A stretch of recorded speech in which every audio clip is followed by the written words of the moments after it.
নমস্কার। পোস্ট এডিটের আমাদের যে নতুন এপিসোড, এই এপিসোডে কে আমার সঙ্গে আছেন সেটা আপনারা দেখতেই পাচ্ছেন। তাকে যে শুধুমাত্র আমার পাশে এখানে দেখা যাচ্ছে সেটা নয়, তাকে সব জায়গায় দেখা যায়।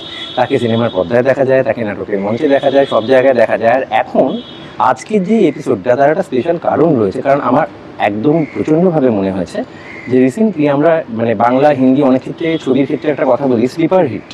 এই স্লিপার হিট কথাটা যে ছবিটার সঙ্গে এখন যায়, যে ছবিটা সমস্ত মানুষের দেখা উচিত, সমস্ত স্ট্র্যাটার মানুষের, সেই ছবির প্রধান মুখ, ছবির নাম আপিস, ছবির প্রধান মুখ সুদীপ্তা চক্রবর্তী।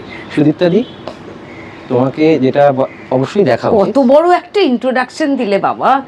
হ্যাঁ, না এটা সত্যি দেখা উচিত এই কারণের জন্য যে আমি ছবিটা দুবার দেখেছি। যখন কলকাতা ফিল্ম ফেস্টিভ্যালে দেখানো হয়েছিল তখনও দেখেছিলাম, এবং আমার যেটা সব থেকে ভালো লেগেছিল, যেটা আমি ছবিটা দেখতে দেখতে ভাবছিলাম যে এই ছবিটা হয়তো মানুষকে খুব বেশি কানেক্ট করতে পারবে, এবং আমি বেরোনোর পরেও শুধু তোমার সঙ্গে দেখা করবো বলে দাঁড়িয়ে থাকার কোনো দরকার ছিল না, সেটা পরেই বলা যেত। কিন্তু আমি দেখলাম যেভাবে তোমাকে মানুষজন ঘিরে ধরে ছাড়তে চাইছেন না, ওইটা করেছে। কারণ প্রত্যেকের বাড়ির গল্প ঠিক যেটা, এবং সেই গল্পে সেই আবার তোমাকে যে চরিত্রে মানুষ সবসময় টাইপকাস্ট করে, এবং তুমি সেই চরিত্রকে প্রত্যেকবার একটা অন্য ডাইমেনশন দাও। কিভাবে দাও সে কথাই আমি পরে আসবো। একবার না, 25 বছর পরে আবার করলাম না। তুমি এটা মাঝখানে আমি যদি ময়ূরাক্ষী এটাও ধরি, একটা ছোট্ট যে চরিত্র ময়ূরাক্ষী, সেটাতেও যেটা ছিল, তাতেও কিন্তু তোমার একটা আলাদা ডাইমেনশন তুমি করেছিলে। এবার সেইখানে এই যে আবার যে এইখানে একটা ফেরা, এবং ওই ছবির পর বাড়ির পর আরো একটা করেছি মাঝখানে, সেটা হিন্দিতে, সেটা এখনো রিলিজই হয়নি, কৌশিক গাঙ্গুলির একটা ছবি।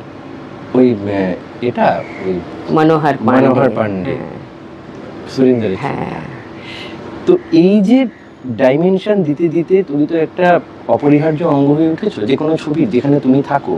এইটা এই হাসির একটুখানি আমাকে জায়গাটা বলো, যে হাসি যে মানুষকে এইভাবে ছুঁলো, এটা কি করে, তোমার কানেক্টটার জন্য কি ছুঁতে পারলো না এই ছবিটার গল্পটাই এরকম? হ্যাঁ হ্যাঁ হ্যাঁ, প্রাথমিকভাবে গল্পটাই তো তাই ছিল। এরকম নয় যে গল্প থেকে খুব বেশি ডেভিয়েট করে সিনেমার জন্য চিত্রনাট্য করা হয়েছে, তা কিন্তু নয়। তো গল্পতেই অলরেডি ছিল হাসির এই জায়গাটা, এবং এবং পদ্মনাভ একজন পুরুষ হয়েও এত সুন্দর করে চিত্রনাট্যটা করলেন। হ্যাঁ, দুজন মহিলার যে ক্রাইসিসটা আসলে একই, সেইটা যে জায়গাটা তুলে ধরলেন, আসলে কিন্তু আমাদের বাড়িতে বাড়িতে এটা ঘটে। আমরা আমাদের কাজের দিদির সঙ্গে, মাসির সঙ্গে, যার উপর গোটা বাড়ি ভরসা করে ছেড়ে রেখে, আলমারি থেকে, জামা কাপড় থেকে, বাচ্চা থেকে সব কিছু ছেড়ে রেখে যার উপর আমরা বেরিয়ে যাচ্ছি, তার সঙ্গে কোথাও একটা আত্মিক যোগাযোগ কিন্তু বেশিরভাগ সময় ঘটে যায়। এবং একটু কাজের ফাঁকে তার নিজের জীবনের গল্প, বা যেহেতু তিনি বা তারা আমাদের ব্যক্তি জীবনের সঙ্গে ওতপ্রোতভাবে জড়িয়ে যান, একদম ইনসাইড দ্য বেডরুম তারা ঢুকে পড়েন, তারাও আমাদের ব্যক্তি জীবনের সব কিছু জেনে যান, এবং তারা কিন্তু বক্তব্য রাখেন, এবং তারা কিন্তু সাইড নেন স্বামী স্ত্রীর ঝগড়ায়, বাচ্চাকে দেখাশোনার ক্ষেত্রে, শাশুড়ি, বৌমা, শ্বশুর, জামাই ইকুয়েশনের মধ্যে তারাও কিন্তু সাইড নেন, তারাও কিন্তু ন্যায়ের পক্ষে বলেন। এটা আমি ছোটোবেলা থেকে বহু বাড়িতে হয়ে আসতে দেখেছি। তো সুতরাং এরা আমাদের থার্ড ওয়ার্ল্ড কান্ট্রিতে যারা আমরা হাউস হেল্প নিয়ে সারাক্ষণ চলি, আমাদের জন্য কিন্তু অবিচ্ছেদ্য অংশ হলো হাসি অ্যান্ড দ্য লাইকস। সো হাসিকে আমার খুব একটা অচেনা একেবারেই লাগেনি। আর এই যে একজন অভিনেতার যে সব থেকে বড় গুণ, যেটা অনেকেই বলেন যে অবজার্ভ করা, তো এই এখন তো আমরা সত্যি আমরা ডোমেস্টিক হেল্প কথাটাই বলি, সত্যি তারা না থাকলে সংসার চলবে না। হ্যাঁ, তো সেই জায়গায় তুমিও কি এই অবজার্ভটা সবসময় করো? প্রচণ্ড। এবং আমি নিজে যেহেতু হাওড়ায় একদম মফস্বল শহরে জন্মেছি এবং খানিকটা অবধি বড় হয়েছি, আমার ওই যে সাবান কাচার সিনটা অনেকে আমাকে জিজ্ঞেস করেছে যে ওইভাবে সাবান কাচা কিভাবে এটা করলে। আমি ভেবে দেখলাম যে আমি তো অত ভেবেও করিনি। আসলে ছোটোবেলায় আমার মা ওভাবেই বসে সাবান কাচতেন। আমরা একটা ঘরে থাকতাম, 3 বোন, মা বাবা, ভাড়া বাড়িতে থাকতাম হাওড়ায়, এবং আমার মা নিজে হাতে সাবান কাচতেন, নিজে হাতে 3 মেয়েকে মানুষ করেছেন, বাড়ি রান্না বাড়ি সমস্ত মা করতেন। তো মাকে আমি অ্যাকচুয়ালি ওরকম কলতলার মধ্যে বসে শাড়িটাকে গুটিয়ে নিয়ে এরকম করে ব্রাশ দিয়ে সাবান ঘষে কাচতে আমি দেখেছি। তো হ্যাঁ, যদি অবজারভেশন বলো তাহলে অবজারভেশন। বা যখন আমার ঠাকুমা অসুস্থ বা কোনো সময় আমার দিম্মা খুব অসুস্থ, হ্যাঁ, মা বা তারা মানে নিজের কন্ট্রোলে নেই, কখনো পটি করে ফেলছেন, কখনো মানে ইউরিনাল হয়ে যাচ্ছে, আমি দেখেছি মাকে পরিষ্কার করতে, এবং মা ওইভাবেই ওটা নিয়ে বেরোতেন যেভাবে হাসি তার শ্বশুরের নোংরা কাপড় চোপড় নিয়ে বেরোয়। বা যখন আমার বেবি হয়েছে, আমার বেবির যে আয়া ছিল, সে যখন বেবি যখন একদম বলতে শেখেনি, হ্যাঁ, তার সারাক্ষণ ওই হিসু আর পটি কিন্তু ওইভাবেই আমিও পরিষ্কার করেছি, আমার আয়া মেয়েটিও পরিষ্কার করেছে বাচ্চার। তো আমি তো কন্টিনিউয়াসলি দেখেছি তাদের। আর আমার একটা আমার আরেকটা সেলফ আছে যে সারাক্ষণ অবজার্ভ করে, মানে আমি কথা বলছি তোমার সঙ্গে, আসলে আমি তোমাকে অবজার্ভ করছি, কিন্তু খুবই চাপের ব্যাপার। কিন্তু হ্যাঁ, অ্যাকচুয়ালি খুব চাপ না? কিন্তু তুমি আমাকে একটা জিনিস বলো, যে এইটা তুমি অবজার্ভ করছো, বা যেটা তুমি আরেকটা খুব গুরুত্বপূর্ণ কথা বলে, যে তুমি ছোটবেলায় দেখেছি কোনোভাবে তোমার মাথার মধ্যে ওই জিনিসটা রয়ে গেছে। কিন্তু যারা ধরো ওই লাইফটা কখনো দেখেনি, তারাও তো অভিনেত্রী রয়েছেন যারা হয়তো ওটা দেখেনি, নিশ্চয়ই তাদের ক্ষেত্রে কি তাদের কি পুরোটাই ওই চরিত্রের জায়গায় বসার জন্য তাদের কি খাটনিটা আরো বেশি? না, খাটনিটা মানে দেখো, তাদের জীবনেও কোনো না কোনো হাসি হয়ে এসেছে। এইগুলো নিয়েই তো এই যে বিভিন্ন মেথডস, অ্যাক্টিং মেথডস আমরা অভিনেতা হিসেবে আমরা অ্যাপ্লাই করি বা শিখি, বা এখন আমি শেখাই। তো এই নিয়েই তো ঝগড়াঝাটি সেই স্টানিস্লাভস্কি থেকে আর লি স্ট্রাসবার্গ থেকে আর স্টেলা অ্যাডলার অবধি হয়েছে না। যখন লি স্ট্রাসবার্গ বলছেন যে আমি সেন্স মেমোরি থেকে নিয়ে ওটাকে কাজে লাগাবো, আমার কোনো একটা অভিজ্ঞতাকে আমি ফিরিয়ে এনে অভিনয়ের সময় কাজে লাগাবো, তখনই তো স্টেলা অ্যাডলার বলছেন যে সেরকম অভিজ্ঞতা থাকতেই হবে, তার কি মানে আছে। তখন তিনি তো বললেন যে আচ্ছা, আমি যদি হোয়াট ইফ ভেবে করি, হোয়াট ইফ আমি এটাই করেছিলাম একসময়, হোয়াট ইফ আমার এখন এটাই ঘটছে আমার জীবনে। তো ওই যে বিভিন্ন অ্যাক্টিং মেথডস, এই ক্রাইসিসগুলো থেকেই তো তৈরি হয়েছে। কারণ সত্যি তো সব অভিনেত্রীর আমার মতো অভিজ্ঞতা নাও থাকতে পারে, তাই না? তো সেক্ষেত্রে তাকে সে আত্মীয় স্বজনের বাড়ি যাচ্ছে, সে পাশের বাড়ির কাকিমার বাড়ি যাচ্ছে, কিংবা সে ছাদ থেকে নিচে কলতলায় যদি দেখে চারটে দিদি বাসন মাজছে কি কাপড় কাচ্ছে, কি ট্রেনে যেতে যেতে গ্রাম্য জীবন অবজার্ভ করবে, রিক্সায় যেতে যেতে শহুরে বা একটু শহরের মধ্যেও তো বিভিন্ন স্ট্রেটার মানুষরা আছেন, তাদেরকে অবজার্ভ করবে। অবজার্ভ করলে সব হয়, সব হয়, একদম পসিবল। এছাড়া তো রইলই সিনেমা, থিয়েটার, গল্প, সেগুলো পড়া, নিজের মতো করে ইম্যাজিন করা। সো অবজারভেশন, ইম্যাজিনেশন, মানে culmination of all of it, সেটাই তো একটা চরিত্রায়নের কাজে লাগে।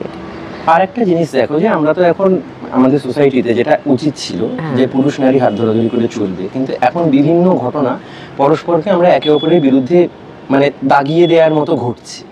সেই জায়গায় দাঁড়িয়ে আমি এর আগে এই ছবিটা নিয়ে আমি রানাদা এবং সুদেশনাথীর সঙ্গে কথা বলেছি, তারাও কিন্তু পরিষ্কার করে একটা জিনিস জানিয়েছেন যে পুরুষ আমাদের শত্রু নয়। হ্যাঁ, ঠিক, আমি দেখেছি। এই জায়গায় দাঁড়িয়ে মানে আপিস কিভাবে এই মেসেজটা দিচ্ছে, যে কিন্তু ওখানে তো পুরুষ খুব অন্যভাবে আসছে, তাদের সঙ্গে যে প্রবলেমের জায়গাটা তো থাকেই, তারপরেও আমরা কিন্তু বলছি যে পুরুষ আমাদের শত্রু নয়। অ্যাকচুয়ালি সত্যি তো শত্রু নয়। তো এইখানে এই মেসেজটা সোসাইটির মধ্যে কিভাবে স্প্রেড করছে এবং কিভাবে করা উচিত বলে তুমি মনে করো? আসলে সেই তো রামকৃষ্ণদেব কবেই বলে গিয়েছেন যে নাটকে লোকশিক্ষে হয়। তো আমি আপিস রিলিজের আগে আমি একটা ছোট্ট ভিডিও করেছিলাম, তাতেও বলেছিলাম যে যদি এই সিনেমাটা দেখে অন্তত 10 জনেরও মনে হয় যে ও হ্যাঁ ঠিক, তো আমি তো এই ব্যবহারটাই করি, এটা তো আমার করা উচিত নয় আমার কাজের দিদির সঙ্গে, সত্যি তো এটা তো আমার করা উচিত নয়। যদি 5 জন পুরুষেরও এই সিনেমাটা দেখে মনে হয় যে আরে ঠিকই তো বলছে, আমি তো আমার বউকে এটা বলেছি, কিন্তু না, ও তো আমাকে কত ভালোবাসে, আমিও ওকে ভালোবাসি, হয়তো আমার সোশ্যাল কন্ডিশনিং থেকে আমি এটা বলে ফেলছি বা আমি এটা এক্সপেক্ট করে ফেলছি, এতটাও তো সত্যি সত্যি তো এক্সপেক্ট করা উচিত না। ঠিক আছে, তাহলে আমি কাল থেকে একটু চেষ্টা করি এটাকে অ্যাভয়েড করে জীবনটা কাটানোর। তো আপিস দেখে যদি 10-15 জনেরও এইটুকু মনে হয় না, আমি বলবো we are more than successful. আর সেটা আপিস দেখে মনে হয় মনে হয়েছে আমার তো একদম একদম। তুমি যদি আমার সোশ্যাল মিডিয়া ফিডে যাও, দেখবে সারাক্ষণ লোকে এটাই লিখে চলেছেন যে তো আমার বাড়ির গল্প, এ তো আমার জানা গল্প, এ তো আমার চেনা গল্প। অনেক মহিলাদের ভালো লাগছে, অনেকে আবার আমরা হল ভিজিট করতে গিয়ে দেখেছি বলছেন কালকে বড়েদের নিয়ে আসছি দিদি, বড়েদের দেখাবো। হ্যাঁ, সো অনেক বড়েরাও দেখছেন, তাদেরও ভালো লাগছে, তাদেরও একটা রিয়েলাইজেশন হচ্ছে, হুইচ ইজ গুড। মানে সমাজ সমাজ সংস্কারক তো আর কোনো সিনেমা হতে পারে না, কিন্তু 10-12 জনের মনের মধ্যে যদি একটা ছোট্ট একটা নকও করতে পারে একটা সিনেমা, তাই বা মন্দ কিসের? আর আরেকটা জিনিস আমি যেটা লক্ষ্য করলাম, যে তুমি তো অনেক ছবি করছো, তার মাঝখানে আমরা অনেকদিন পরে দেখলাম যে কোনো একটা ছবি নিয়ে তুমি এভাবে নিজের সোশ্যাল মিডিয়াতে ভোকাল হয়েছো, সেই ছবিটাকে নিয়ে এত কিছু তুমি শেয়ার করছো, মানুষের ফিডব্যাক শেয়ার করছো। তার মানে আমরা এটা ধরেই নিচ্ছি যে তোমারও মনে হয়েছে যে এটা তোমার মানে তোমার কেরিয়ার গ্রাফের অন্যতম ইম্পর্টেন্ট একটা ছবি, এবং সময় উপযোগী, সব থেকে হয়তো সময় উপযোগী বলেই হয়তো তুমি এটা আরো বেশি করে করেছো। তো সেই জায়গায় একটা আক্ষেপের জায়গাও যেটা ছিল কিছুটা এই সপ্তাহ থেকে মিটেছে, সেটা হচ্ছে যে সেভাবে মানুষ অনেকে কিন্তু এই ছবিটার ক্ষেত্রে হয়েছে যে আমরা কোথায় দেখতে পাচ্ছেন না, হল পাচ্ছেন না।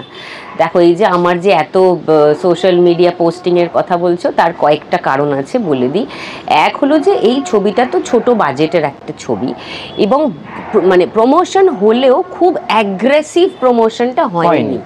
একসঙ্গে 4টে ছবি একই সপ্তাহে রিলিজ করেছিল।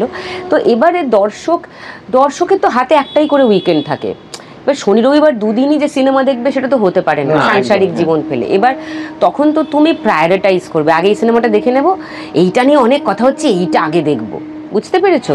তো ওই আগে দেখার লিস্টে আপিসটা ছিল না, এটা আমি রিলিজের পরে বুঝতে পারলাম, দর্শকের সঙ্গে রিয়্যাক্ট করে, ইন্টারঅ্যাক্ট করে। মানে আমি হলে গেছি, এক দর্শক বলছেন যে আমরা অমুক ছবি দেখতে এসেছি আর আপনারটাও দেখা আমার লিস্টে আছে, এরপরেই আপনারটা দেখবো। তার মানে কি, তারা যে আমার ছবিটা দেখবেন না বলছেন তা নয়, কিন্তু তার লিস্টে অন্য ছবি টপে আছে, অন্য ছবিটা এর উপরে আছে। হ্যাঁ, তার কারণ একটাই যে আপিসের অনেকটা প্রমোশন হয়নি 1.5-2 মাস ধরে, যে ওই সারাক্ষণ একটা আসছে, এটা এই ছবির ক্ষেত্রে হয়নি। তো দর্শক দেখে বেরিয়ে বলেছেন যে গিয়ে দেখো এটা দারুণ ছবি, সেইটার জন্য এই যে একটা দর্শক বেরিয়ে আরেকজনকে বলবেন, তিনি আবার পরের উইকেন্ডে ফিরে আসবেন, তার জন্য তো 2টো উইকেন্ড রাখতে হবে হলে। তো প্রথম উইকের পরেই মেন হলগুলো থেকে চলে গেল। তো যেহেতু একটা হলেই চলছিল এই সপ্তাহটা গ্লোবে, তো গ্লোবে বহু মানুষ দেখছেন এবং জানাচ্ছেন, এবং আমি যতটুকু খবর পেলাম প্রিয়া সিনেমায় আবার পরের উইক থেকে আসছে আপিস। তো সুতরাং সাউথ কলকাতায় কোথায় সবাই জিজ্ঞাসা করছেন আমাকে সোশ্যাল মিডিয়ায়, তো সেইটার একটা হিল্লে হবে বলে মনে হচ্ছে। দ্বিতীয়ত, বাংলা ছবিতে প্রধান চরিত্রে আমি, এটা রিলিজ বাংলা ছবি আমি বলবো, উড়নচণ্ডীর পরে এটা দ্বিতীয়। তাই কি? হ্যাঁ। তো আমি সেই ছবি প্রমোট করব না? এতটা গ্যাপ হয়েছে? হ্যাঁ, আমি যবে থেকে বাংলা ছবিতে পাঠ করতে শুরু করেছি, লিড চরিত্রে, প্রধান চরিত্রে একমাত্র উড়নচণ্ডীতে কাজ করেছিলাম, সেটা 2018-তে রিলিজ, আর এটা 2025-এ রিলিজ। আবার 25-এরই শেষ দিকে আরও একটি ছবি আসছে, সেটাতেও আমি প্রধান চরিত্রে। তো দেখো, প্রধান চরিত্রের অভিনেতার তো একটু বেশি দায়িত্ব নিতেই হবে, কারণ আমরা তো শিখেছি, মানে দেবকে দেখে আমি শিখি, বুম্বাদা, ঋতুদি, স্বস্তিকা, ওদের দেখে তো আমি সারাক্ষণ শিখি যে ওরা কি পরিমাণ খাটে, একটা ছবি নিয়ে দৌড়ে বেড়ায়, সারা বাংলা চষে বেড়াচ্ছে। এবার সেটা, আমি তো অত বড় তারকাও নই, বা আমি প্রযোজকও নই এই ছবির, তো সুতরাং ওই সারা বাংলা বাস নিয়ে ট্রাম নিয়ে ঘুরে বেড়ানো, তো ওটা তো আমার ক্ষমতার বাইরে। তো সুতরাং আমার হাতে কি আছে? আমার হাতে আমার সোশ্যাল মিডিয়া আছে, তো আমি সেইটুকুই করতে পারি, আমি সেইটুকুই আটমোস্ট চেষ্টা করছি মানুষকে বোঝানোর বা জানানোর, অ্যাটলিস্ট এই ছবিটা চলছে। কারণ এই ছবিতে সেই অর্থে মানে স্টার ডিরেক্টর, স্টার প্রডিউসার, বিশাল বড় হাউস, অনেক মাল্টি স্টারার ছবি তো এটা নয়, তাই না? তো সুতরাং আমাকে তো একটু দায়িত্ব নিতেই হবে। এই যে মাল্টি স্টারার নয়, তুমি স্টার নয়, স্টার ডিরেক্টর নয়, কিছু নয়, তুমি সন্দীপ্তা দুজন আছো, অথচ ছবি মাল্টি স্টারার নয়। রানাদা, সুদেশনাদি, যাদের ঋতুপর্ণ ঘোষের সঙ্গে সেই যাত্রা শুরু হওয়া থেকে এতগুলো ছবি, তারা স্টার ডিরেক্টর নয়। তুমি নিজে একটা ন্যাশনাল অ্যাওয়ার্ড বাড়িতে রেখে এতগুলো ছবি, যেখানে মঞ্চে তোমাকে দেখবার জন্য লোকে এখনো ওই সব থেকে বেশি দামের টিকিটটা কাটবার জন্য আগে এতে ওয়েবসাইটে ঢোকে, তুমি স্টার নয়, তাহলে তোমার কাছে স্টারের সংজ্ঞা কি? যিনি দাঁড়ালে কোটি কোটি লোক এক জায়গায় জড়ো হয়ে যাবে। তুমি তো সেটা কোনোদিন চাওই নি। না সত্যিই চাইনি, আমি অভিনেতা হতেই চেয়েছি, কিন্তু আমি ছবির ইকুয়েশনটার কথা বললাম। একটা সিনেমা দেখো, এই যে first day first show ticket কাটার যে চল এত বছর ধরে আছে, এটা কি তোমার মনে হয় যে গল্প জেনে সিনেমাটা দারুণ হবে জেনে লোকে টিকিটটা কাটে? তা কিন্তু নয়, ওই স্টারকে দেখবে বলে রাইট। তো সেইটা বাংলা সিনেমাতে সেই জায়গাটা করতে গেলে আমাকে প্রধান চরিত্রে বহুদিন ধরে অভিনয় করে যেতে হতো। আমি তো বললাম এত বছরের ক্যারিয়ারে আপিস আমার দ্বিতীয় বাংলা ছবি যেটাতে আমি প্রধান চরিত্রে আছি। তো আমি কেনই বা নিজেকে স্টার বলবো, আর কেনই বা কেউ বললে আমি সেটা মেনে নেব? মেনে নেওয়ার কোনো কারণ নেই, but because definitely I am not a Dev or a Rituparna Sengupta or a Prosenjit Chatterjee, right? তাদের যেমন একবার জিৎ, অফকোর্স আমি ভুলে গেছিলাম, তো তাদের যেমন একটা ছবির একটা ডাকে প্রথম দিনই জিতের ছবি দেখবো, কত লোককে চিনি আমি। দেবের ছবি কি হবে জানি না, কিন্তু আমি ফার্স্ট ডে ফার্স্ট শো দেখবো। আমি খুব খুশি হয়েছি কিছুদিন আগে একজনের, মানে আমার যেদিনকে রিলিজ হলো ছবি তার আগের দিন রাত্রিবেলা আমার পরিচিত একটি মেয়ে, সে আমাকে মেসেজ করলো যে ফার্স্ট ডে ফার্স্ট শো যাচ্ছি বলে আমার প্রথম শোয়ের, আপিসের প্রথম শোয়ের টিকিটটা কেটে আমায় পাঠিয়েছে। বললাম আচ্ছা ওকে, এটা তো স্টারেদের হয়, আমার ছবিটা হচ্ছে না। হয়েছে হয়েছে, আমি দেখা কোনটা, হ্যাঁ মানে আমি আছি বলে ফার্স্ট ডে ফার্স্ট শো যাচ্ছে। অতনু তুমি অনেকদিন ধরে সাংবাদিকতা করছো, রাইট? তো তোমার তো কোনোটাই অদেখা নয়। আমাকে নিয়ে বাংলা ছবি একটা নাম বলো তো।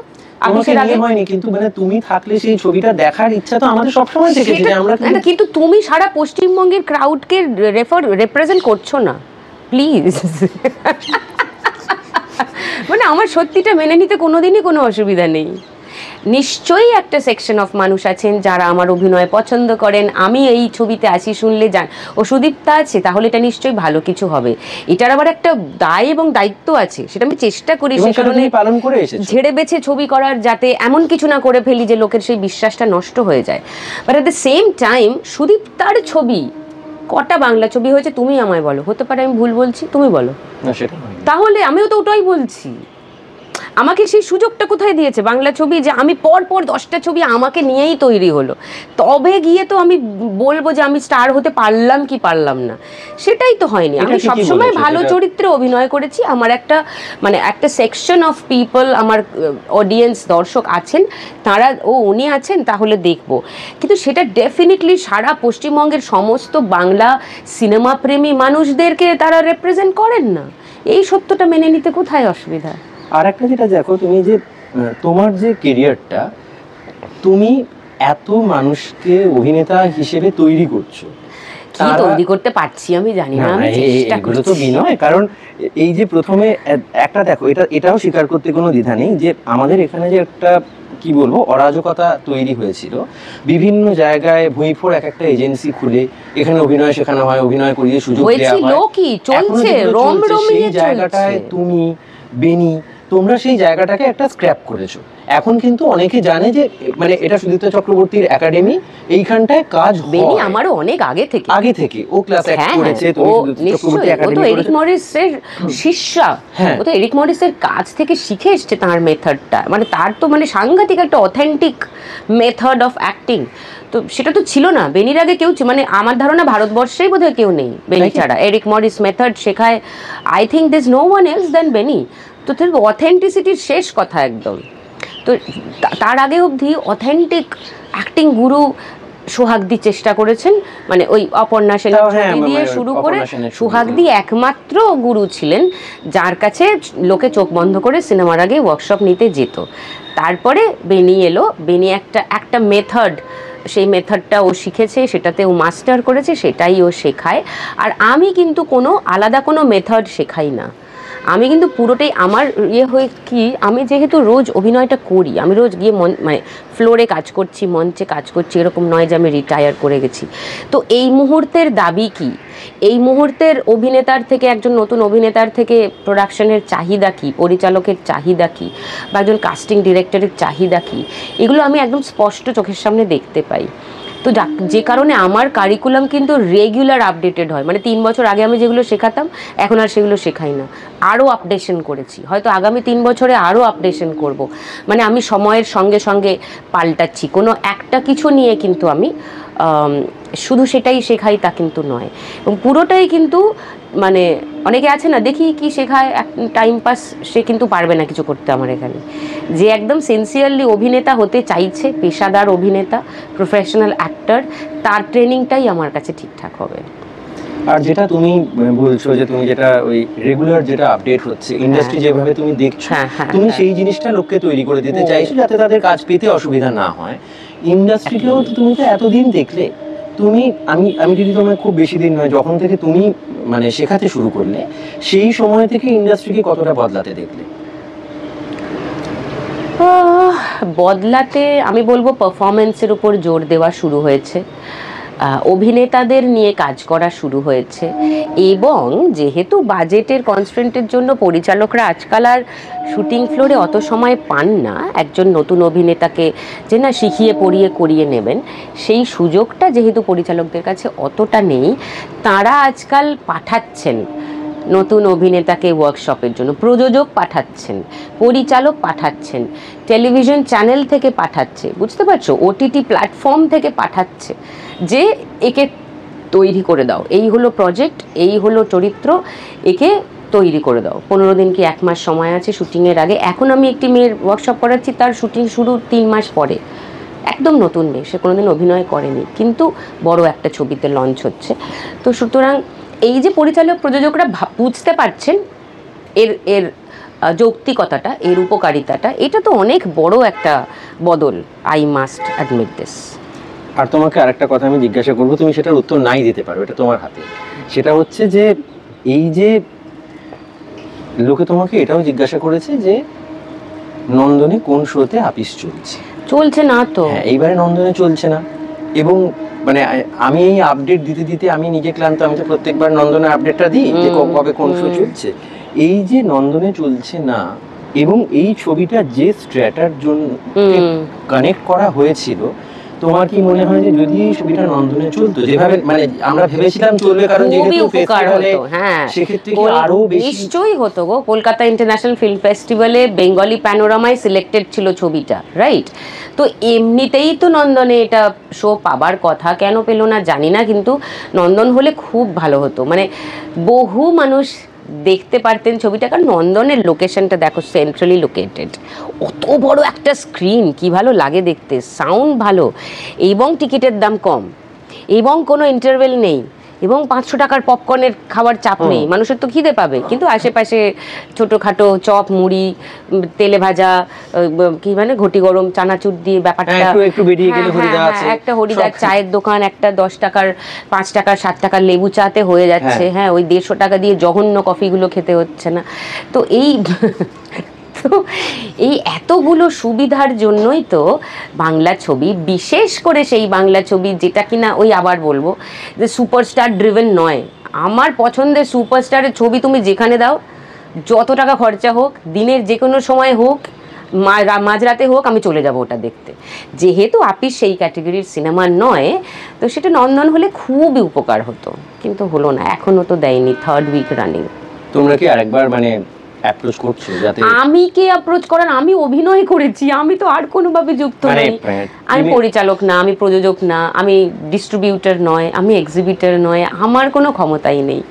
আমার যেটুকু কাজ ছিল আমি করে ফেলেছি, পাঠ করেছি, ডাবিং করেছি, আর একটু লোককে জানানোর চেষ্টা করছি যে এখনো তুমি সেটা করছো। হ্যাঁ, আর এই যে তুমি বললে না যে আমার পছন্দের সুপারস্টার হলে আমি ঠিক চলে যেতাম, তোমার পছন্দের সুপারস্টার কে, যাকে দেখবার জন্য যখন শো হোক তুমি মানে যাকে তোমার মনে হয় যে এর অন্তত আমার কাছে মানে একাডেমিতে আসার দরকার নেই? আমি সমস্ত সুপারস্টারদের আমি সম্মান দিয়েই বলছি, বাংলায় যে কোন সুপারস্টার রয়েছে। প্রথমত ঋত্বিক রোশনের ছবি রিলিজ করলেই আমি দেখি, আমার খুব ভালো লাগে। আরেকটা হচ্ছে মাধুরী দীক্ষিতের ছবি দেখতাম, মানে তখনও তো হলে যাওয়ার ইয়ে ছিল না, কিন্তু মাধুরী দীক্ষিতের ছবি এমন কোনো বোধহয় ছবি নেই যেটা আমি দেখিনি। শ্রীদেবী, মাধুরী দীক্ষিত, হ্যাঁ, they were real superstars to me. আর এখন বুম্বাদার সব ছবি আমি দেখি, দেবের সব ছবি দেখেছি আমি, বোধহয় দেখেছি। দেবকে তো তুমি প্রচন্ড ভালো সার্টিফিকেট দিয়েছো কাজ করার পর। কেন? হ্যাঁ, বাঘাযতীনে হি ওয়াজ গুড। আর আরেকটা টেক্কাতে তো আমি মানে ছবির আগে ওদের সবারই, ওদের অনেকেরই একসঙ্গে আমি ওয়ার্কশপ করিয়েছিলাম। হি ওয়াজ সো গুড, মানে অ্যাকচুয়ালি দেবের পিছনে খুব বেশি কিছু করতেই হয়নি, ও এত সুন্দর করে টেক্কার রোলটা ধরে নিয়েছিল, মানে কিছু one liner really worked wonder. হ্যাঁ, ও ও মানে খুব ভালো করেছিল টেক্কাতে। আমার দেবের পারফরমেন্স দারুণ লেগেছিল, দারুণ লেগেছিল। আর মাধুরী দীক্ষিত তোমার খুব প্রিয়? খুব প্রিয় বাবা। কিন্তু মাধুরী দীক্ষিত প্রচন্ড প্রিয় হওয়ার পরেও সুদীপ্তা চক্রবর্তী এটা বলেননি যে मैं माधुरी दीक्षित बनना चाहती हूँ। औकात ही नहीं है मेरी। মাধুরী দীক্ষিতের নাচ দেখেছো? যে কোনো নাচে যে কোনো ফ্রেমে ওটা স্টপ করে দাও, কোনো খুঁত পাবে না ওনার পশ্চারে। তুমি নাচতে পারো না, এটা আমি মানবো। নাচতে পারি আমি, মাধুরী দীক্ষিতের মতো পারি না। তুমি মাধুরী দীক্ষিতের মতো কেন নাচতে পারো? না না, সেই জন্য তো ভালো পারো। হ্যাঁ ভালো পারি তো, যে বললে मैं माधुरी दीक्षित बनना चाहती हूँ, कभी नहीं बनना चाहती हूँ। ওই অত সুন্দর দেখতে, অত সুন্দর চেহারা, অত গ্রেসফুল নাচ, উফ ওয়াও, কোনোদিনই হবে না আমার দ্বারা। যাই হোক, আচ্ছা আমরা কিন্তু আরেকজনকে দেখতে পাচ্ছি, ওকে একবার ডাকি না। হ্যাঁ না, তুমি আমাকে একটা জিনিস বলো যে তোমার কখনো ইচ্ছা করেনি যে একটা একদম আউট অ্যান্ড আউট কমার্শিয়াল ছবিতে, মানে আমি ওই মানে ওই আর্ম ক্যান্ডি হওয়ার কথা বলছি না, কিন্তু একদম হ্যাঁ হ্যাঁ, একটা সীতা আর গীতা, একটা চালবাজ হোক না, উফ ফাটিয়ে দেব, মানে তার জন্য যা খাটতে হয়, যা করতে হয় করব, কিন্তু কেউ দেবেই না। যাই না, দিতেও পারে, ইউ নেভার নো। আর এখন যে পরিচালকরা তোমার কাছ থেকে ওয়ার্কশপ করানোর জন্য তাদের অভিনেতাদের পাঠাচ্ছেন বা তারা কথা বলছেন, সেই সমস্ত পরিচালকরা তোমাকে নিয়ে কাজগুলো তো নিশ্চয়ই করতে চান, তুমি কি সময় দিতে পারো না? না না, আমি কখনো, যারা আমার কাছে ওয়ার্কশপ করাতে অভিনেতাকে পাঠান, আমি কোনোদিন তাদেরকে অভিনেত্রী হিসাবে অ্যাপ্রোচ করি না। আমি একদম অ্যাক্টিং কোচ হিসাবেই আমি কথা বলি। তারাও জানেন তো আমি অভিনয় করি, তারা ভাবেননি হয়তো আমাকে নিয়ে, সে ঠিক আছে না। কেন, এই তো ইন্দ্রাশিসের ছবির জন্য ওর কয়েকজন অ্যাক্টর আমার কাছে ওয়ার্কশপ করেছিল, তার মধ্যে ইনফ্যাক্ট 2-3 জন আমারই স্টুডেন্ট। হ্যাঁ, তো কিন্তু ইন্দ্রাশিস তো তার আগে আমাকে নিয়ে ছবি করেছে, পিউপা করেছে। ওর ওই গুড বাই মাউন্টেনে আমার 3 ছাত্রছাত্রী আর আরও 2টি ছেলে, তারা আমার কাছে ওয়ার্কশপ করে গেছিলো আউটডোরে যাওয়ার আগে।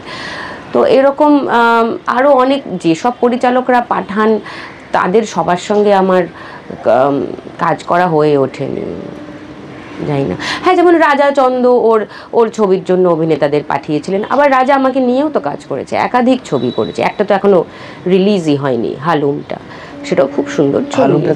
হ্যাঁ, রাজা দারুণ ছবিটা হয়েছে। তো অনেকেই করেন, কিন্তু এরকম নয় যে, মানে আমি একদম নেগেটিভ লোক নয়, আমি ওনার নালিশ করা পাবলিক না, এ কেন নিল না, ও কেন হলো না, এই কেন হলো না। নালিশ হচ্ছে যে মানে আরো বেশি, তোমাদের নালিশ তোমরা করবে যাও, আমার কোনো নালিশ নেই। আরো বেশি ছবিতে যারা তোমার কাজ দেখতে পছন্দ করেন, তারা তোমাকে দেখতে চান, এটা সত্যি, মানে এটা তুমি নিজেও জানো, মানে তুমি নিশ্চয়ই এই ফিডব্যাক পাও। দর্শক দেখতে চাইলে হবে না, পরিচালক প্রযোজককে দেখতে চাইতে হবে, তাদের বিশ্বাস করতে হবে যে আমি এটা পারবো। তো ওই তো বললাম, আমার এতদিনের ক্যারিয়ার স্প্যানে মাত্র 2টো বাংলা ছবি আমি রিলিজ হয়েছে আমার, যেটাতে আমি প্রধান চরিত্রে, আর সেপ্টেম্বরে আমার 3rd ছবি রিলিজ হবে, অহনা। তো এই 3টেই ছবি আপাতত আমার ক্যারিয়ারে আছে, যেটাতে আমি একদম প্রধান চরিত্রে, লিড ক্যারেক্টার বলতে যেটা বোঝায়।